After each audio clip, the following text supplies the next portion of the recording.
नमस्कार साथियों, स्वागत है आपका अपने YouTube चैनल डॉक्टर सैंडी पर। उम्मीद करता हूँ आप सब लोग अच्छे होंगे। तो आज हम लोग चर्चा करने वाले हैं कक्षा 12 राजनीति विज्ञान का जो अपना 5वां अध्याय है समकालीन दक्षिण एशिया, उसका जो तीसरा टॉपिक है पाकिस्तान में सेना और लोकतंत्र। तो उसके बारे में आज हम लोग चर्चा करने वाले हैं कि पाकिस्तान में कई बार सेना का शासन भी रहा है और कई बार पाकिस्तान में लोकतंत्र भी स्थापित हुआ है। वर्तमान की बात कर लें तो वर्तमान में तो पाकिस्तान में लोकतंत्र है और इमरान खान है वो पाकिस्तान के प्रधानमंत्री हैं। तो चलो मित्रों, शुरू करते हैं हम आज अपने इस टॉपिक को। पाकिस्तान में पहले संविधान के बनने के बाद देश के शासन की बागडोर जनरल अयूब खान ने अपने हाथों में ले ली और जल्दी ही अपना निर्वाचन भी करा लिया। जब पाकिस्तान में संविधान बन गया था तो उसके बाद पाकिस्तान की जो बागडोर है शासन व्यवस्था की, वो जनरल अयूब खान ने अपने हाथों में ले ली और अपना निर्वाचन भी, जनता से चुनाव भी वो जीत गए थे। उनके शासन के खिलाफ जनता का गुस्सा भड़का और ऐसे में उन्हें अपना पद छोड़ना पड़ा। लेकिन जनता ने इसका विरोध किया और जनता का गुस्सा इसके खिलाफ भड़का और इसके कारण से जनरल अयूब खान को अपना पद है वो छोड़ना पड़ा और इससे एक बार फिर सैनिक शासन का रास्ता साफ हुआ और इससे लग गया कि पाकिस्तान में एक बार वापस से सेना का शासन है वो होने वाला है और जनरल याहिया खान ने शासन की बागडोर संभाल ली। याहिया खान के सैनिक शासन के दौरान पाकिस्तान को बांग्लादेश संकट का सामना करना पड़ा। देखो, सबसे इंपॉर्टेंट चीज़ है कि पाकिस्तान को बांग्लादेश संकट का सामना करना उस समय करना पड़ा था जब शासन व्यवस्था के प्रमुख याहिया खान थे और 1971 में भारत के साथ पाकिस्तान का युद्ध हुआ और पूर्वी पाकिस्तान टूटकर एक स्वतंत्र देश बना और जिसको वर्तमान में हम बांग्लादेश के नाम से जानते हैं। तो 1971 में भारत और पाकिस्तान का युद्ध हुआ था जिसमें पाकिस्तान की हार हुई और पूर्वी पाकिस्तान टूटकर एक स्वतंत्र देश बना जिसको वर्तमान में हम लोग बांग्लादेश कहते हैं। यही बांग्लादेश पहले पूर्वी पाकिस्तान कहलाता था, लेकिन 1971 में जब भारत पाकिस्तान का युद्ध हुआ तो यही पूर्वी पाकिस्तान यानी पाकिस्तान का एक टुकड़ा और हुआ और वो देश कहलाया बांग्लादेश। तो बांग्लादेश का जन्म हुआ था सन 1971 में भारत पाकिस्तान युद्ध के दौरान। इसके बाद पाकिस्तान में 1971 से लेकर 1977 तक जुल्फिकार अली भुट्टो के नेतृत्व में सरकार बनी, लेकिन 1977 में जनरल जिया उल हक ने इस सरकार को गिरा दिया। अब देखो, हम सरकार का लगातार पाकिस्तान में घटनाक्रम पढ़ रहे हैं कि कब कब लोकतांत्रिक सरकार बनी और कब कब सेना का शासन स्थापित हुआ।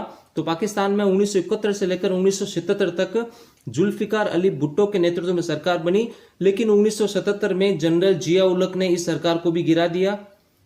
1982 के बाद जनरल जिया उल हक को लोकतंत्र समर्थक आंदोलन का सामना करना पड़ा और 1988 में एक बार फिर बेनजीर भुट्टो के नेतृत्व में लोकतांत्रिक सरकार बनी, लेकिन 1982 में जनरल जिया उल हक को अपना पद छोड़ना पड़ा क्योंकि पाकिस्तान के लोगों की डिमांड थी कि हमारे देश में लोकतंत्र स्थापित होना चाहिए।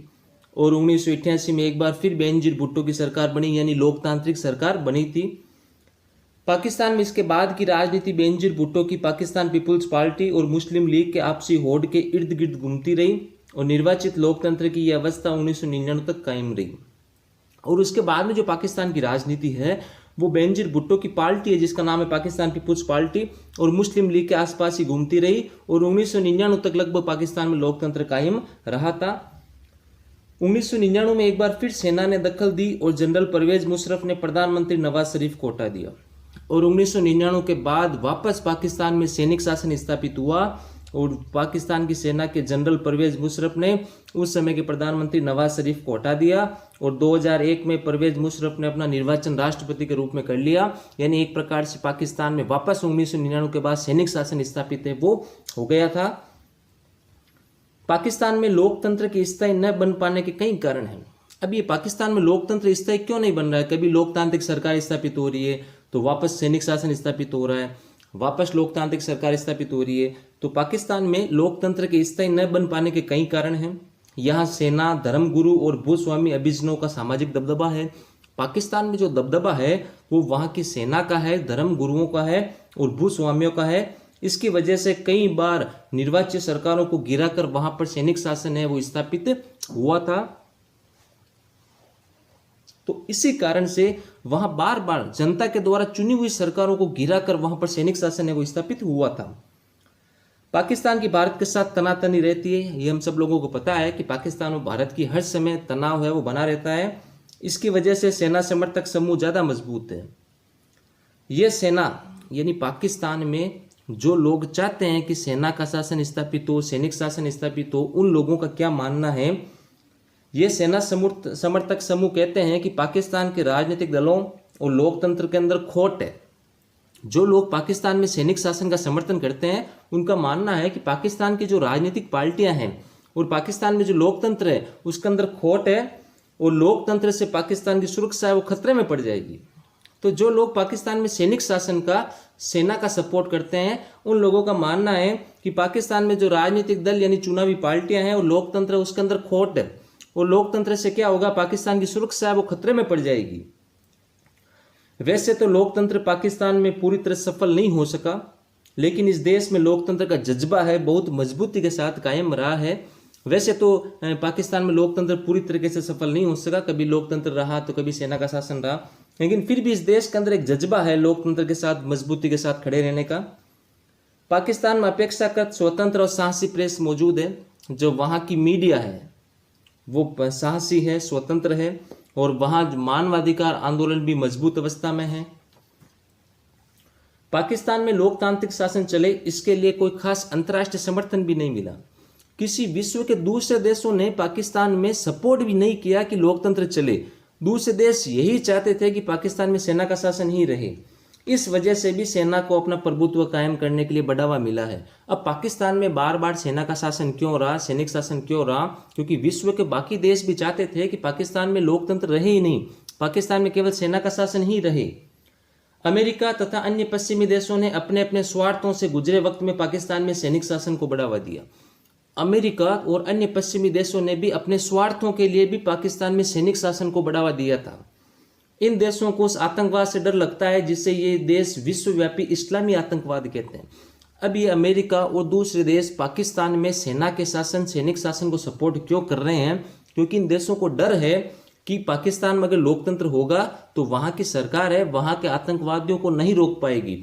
जो विश्वव्यापी इस्लामी आतंकवाद फैला हुआ है इससे अमेरिका और दूसरे देशों को डर लग रहा है।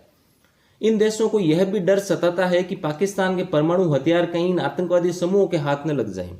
और ये जो पश्चिमी देश हैं, अमेरिका जैसे देश, इनको यह भी डर लगता है कि पाकिस्तान के पास जो परमाणु हथियार हैं वो कहीं पाकिस्तान के आतंकवादियों के हाथ में न लग जाएं। इसलिए भी ये देश चाहते हैं कि पाकिस्तान में सेना का शासन रहे, ताकि सेना है वो आतंकवादियों को कंट्रोल करती रहे और पाकिस्तान के परमाणु हथियार हैं वो आतंकवादियों के हाथ में न लगे। इन बातों को ध्यान में रखते हुए पाकिस्तान को ये देश पश्चिम तथा दक्षिण एशिया में पश्चिमी हितों का रखवाला मानते हैं।